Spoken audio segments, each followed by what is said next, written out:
From a combat perspective, I always, and I still feel like the meat and potatoes of any God of War game is combat.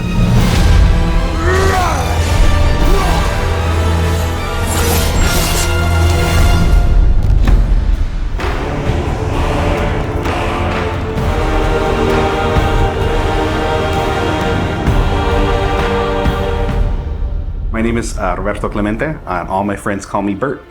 I'm a senior combat animator here at Sony Santa Monica. My name is Kim Wynn, and I'm a gameplay animator.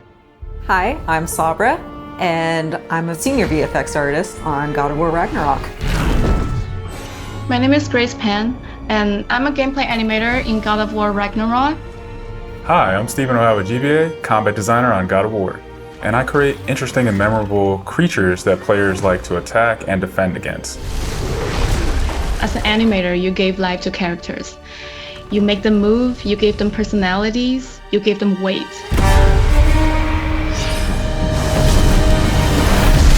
My role as a VFX artist is to put the power behind a move. You are in control of fire and earth and water and wind. Whether you are throwing your axe or on the receiving end of an enemy spell, VFX is what really gives the movement and the danger to every move that a character or enemy makes. I work really closely with the design team and the tech art team on this project specifically. We actually work a lot with camera, along with the guidance of our great camera team, so I find myself doing fight choreography sometimes. One of the most challenging parts about being a combat designer isn't the technical implementation of creating a creature, but it's really navigating that line between frustrating and engaging.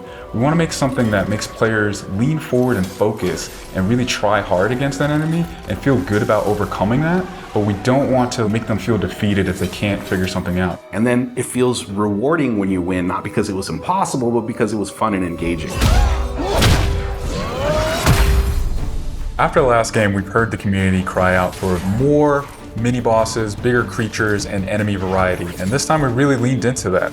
So in God of War Ragnarok, you're going to be traveling to all 9 realms, and each realm is going to have like its own theme of enemies that are very unique to that space. For example, in Alfheim, we're familiar with the Dark Elves, but this time around we're going to be fighting Light Elves, such as the Light Elf Warrior.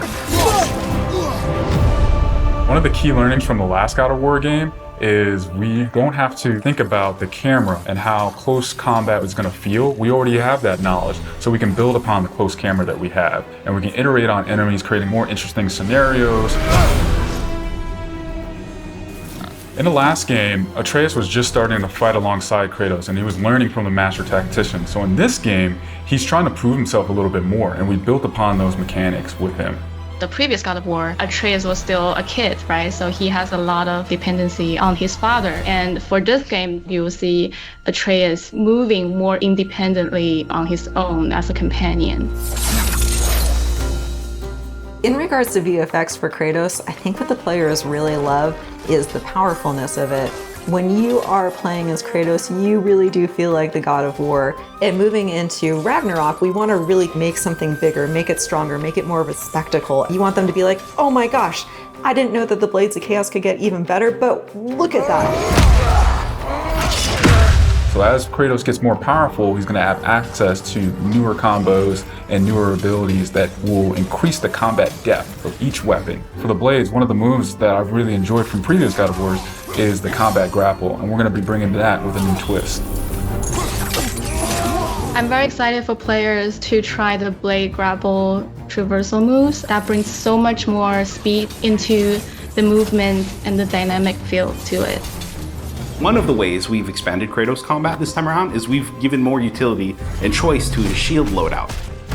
If you are a parry person, you could really go for a shield that gears towards parrying.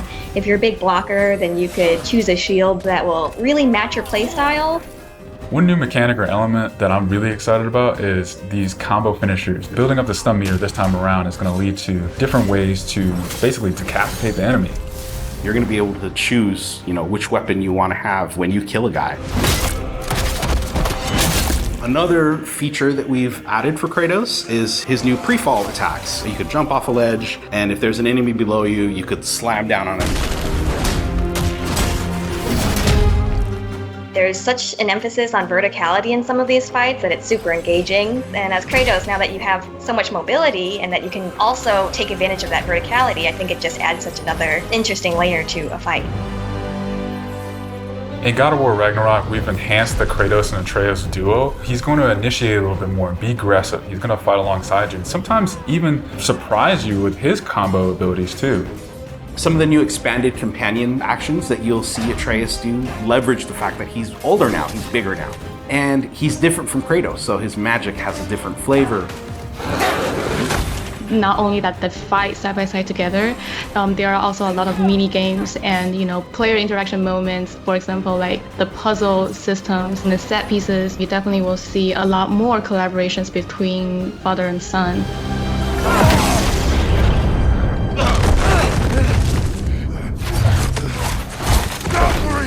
Odin must have sent them! There's so much that goes into building a big set piece. You basically iterate and iterate and iterate, and it takes testing and just seeing what works to really figure out the personality of something. Basically, every department gives it their all to make things really spectacular. There were a lot of different times that I would look back at God of War games just through the ages before 2018. There were so many amazing, huge boss fights and set pieces that it was a huge inspiration for me on my time on this project. For the old father! Our design philosophy for creating new and memorable enemies is basically making them a combat puzzle, similar to like chess, and focusing on the chess pieces. Each piece has its own theme and its own use. You need to be able to see what's happening in an instant and be able to react as the player. There's a couple of different ways that we go into making an attack very readable for the player. Sometimes we add a signature audio cue, or we'll add the different rings, such as what we did in the last game, that lets you know that this attack is unblockable, you need to dodge it. There's so many different ways that VFX really helps not just show what an enemy is about to do, but show who the enemy really is.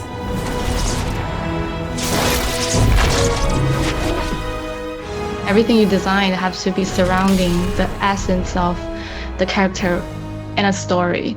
It's what makes it believable and memorable in the first place.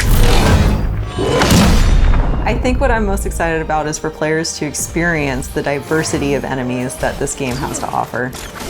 You will be fighting everything from small little creatures to things that will take up the entire screen. All of their designs run the gamut. I think each one looks so much different from the next one, and each of them have their own play styles and their own little fantasies that go into it. And so I think if you are really into Norse mythology, you'll be very interested to see how Sony Santa Monica has taken some of these creatures and interpreted them for God of War. Everything that goes into the game, there's emotion behind it and intent behind it, and by the time it gets to you, everything that you've seen that you're going to play and experience has been sweated over, bled over, tested, and is fun to play.